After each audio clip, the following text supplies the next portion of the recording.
Sejatinya ketika kita menerima Yesus sebagai Tuhan dan Juru Selamat dalam hidup kita, maka pada saat yang sama kita menjadi seseorang yang menghamba kepadanya.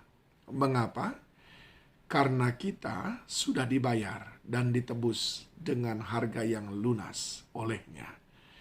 Kalau pada zaman dahulu, saudara ingat Yusuf yang dijual ke Mesir menjadi budak, dan dia menjadi hamba di rumah Potifar, dan dia sepenuhnya melayani Potifar. Itu mestinya gambaran kita yang sudah ditebus oleh darah Yesus Kristus, bukan dengan barang yang fana, seperti ketika Yusuf ditebus oleh Potifar. Jadi saudaraku yang dikasihi Tuhan, kita semuanya sudah diberi panggilan untuk menjadi seorang hamba, menghambakan diri di hadapan Tuhan. Nah, William Barclay mengatakan ada dua ciri utama kelihatan jelas apabila seseorang betul-betul menjadi hamba. Yang pertama, dikatakan bahwa di hadapan hukum, hamba bukanlah manusia berpribadi, melainkan seperti benda yang akan sesuka-suka oleh pemiliknya untuk memindahkannya atau mengapakan saja. Di hadapan hukum, seorang hamba adalah suatu alat yang hidup ataupun bernyawa. Tuannya bisa menjualnya, tuannya bisa memukulnya, tuannya bisa membuangnya sesuka hati tuannya. Itulah seorang hamba. Yang kedua menurut Barclay adalah hamba tidak punya waktu untuk dirinya sendiri. Dia tidak pernah lagi memikirkan tentang dirinya. Setiap saat hidupnya adalah hidup milik tuannya. Kalau dia bertindak sesuatu, itu pasti alasannya adalah untuk memenuhi keinginan tuannya. Waktu di luar jam kerja adalah waktu milik tuannya itu sendiri, bukan milik dia. Sehingga kapan saja tuannya menyuruhnya melakukan sesuatu, dia tidak punya hak untuk berkata, aku capek, aku letih, aku lelah.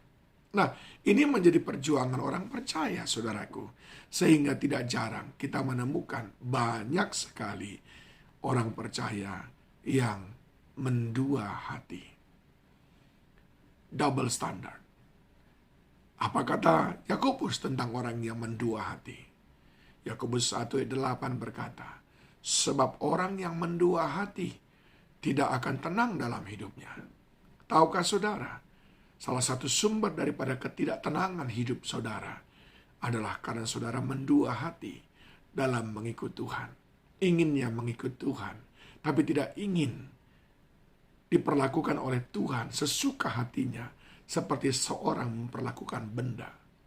Inginnya ikut Tuhan, tapi inginnya pula memenuhi keinginan diri sendiri. Kita enggan untuk mentaati sepenuhnya apa yang Tuhan inginkan. Kita enggan memberikan hidup sepenuhnya di bawah otoritas Tuhan.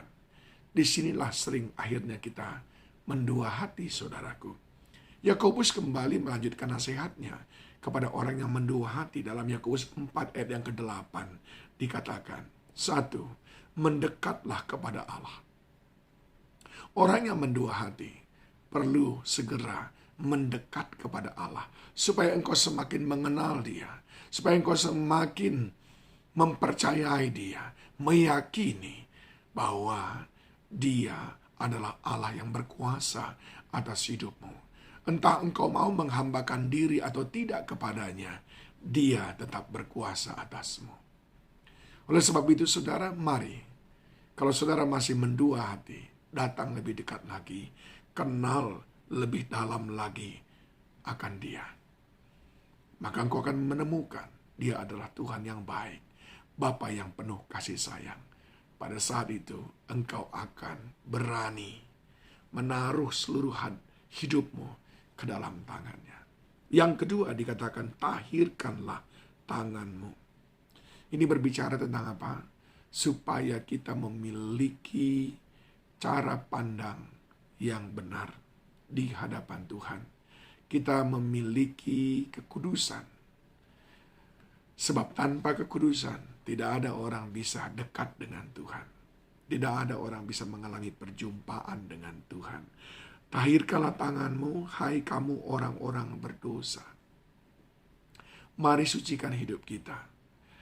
Daud ketika dia jatuh ke dalam dosa, satu hal yang dia minta kepada Tuhan, jangan ambil rohmu daripadaku. Itu sebabnya dia merengek-rengek meminta ampun kepada Tuhan, supaya Tuhan tetap bersama dengan dia. Karena penyertaan Tuhan itulah yang membuat hidup kita terpelihara dengan sempurna. Dan yang ketiga dikatakan, sucikanlah hatimu. Ini hati berbicara tentang bagian daripada jiwa, saudaraku. Sebab jiwa terdiri daripada pikiran, perasaan, dan kehendak. Perasaan kita ada dalam hati kita. Sering sekali perasaan kita terlalu mempengaruhi keputusan-keputusan kita. Sering sekali perasaan kita terlalu mendominasi pikiran kita, sehingga kita tidak bisa berpikir jernih, sehingga kita tidak bisa membuat keputusan-keputusan yang tepat. Perasaan kita sering sekali menghantui kita dengan rasa khawatir. Padahal firman Tuhan berkata, engkau aman dalam tanganku. Di sanalah muncul mendua hati, keraguan-raguan. Itu sebabnya datang kepada Tuhan.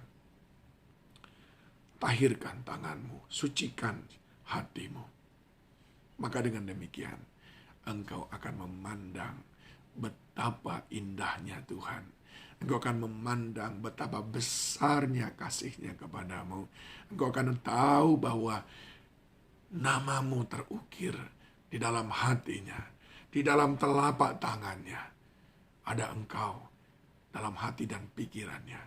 Sehingga engkau tidak perlu khawatir, tidak perlu mendua hati, tidak perlu bimbang. Kita aman dalam tangan Tuhan. Tuhan memberkati saudara.